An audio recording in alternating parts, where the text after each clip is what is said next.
Praise lord. దేవుని యొక్క ఘనమైన పరిశుద్ధ నామమునకు మహిమ కలుగును గాక. నేటి వాగ్దానము 1 పేతురు 4వ అధ్యాయము 16వ వచనము. ఎవడైనను క్రైస్తవుడైనందుకు బాధను అనుభవించిన యెడల అతడు సిగ్గుపడక ఆ పేరును బట్టియే దేవుని మహిమపరచవలెను. ఆమేన్. నా ప్రియమైనటువంటి దేవుని ప్రజలైనటువంటి మీ అందరికీ ప్రభుపేట వందనాలు తెలియజేస్తున్నాను. ఈరోజు క్రైస్తవులమైనందుకు ఎవరైనా బాధపడుతున్నట్లయితే వారికి ఈ మాట, సిగ్గుపడుచున్నట్లయితే వారికి ఈ మాట.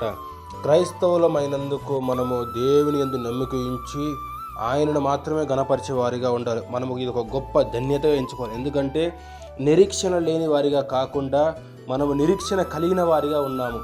ఎందుకంటే మనకు తెలుసు ఈ భూమిపై ఎన్ని రోజులు బ్రతికినా అది వ్యర్థమే. కాబట్టి క్రైస్తవులమైనటువంటి మనము నిత్యమైనటువంటి రాజ్యంలోనికి చేరేంత వరకు దేవుని విడవక నమ్మకంగా ఉందుముగాక. ఆమేన్.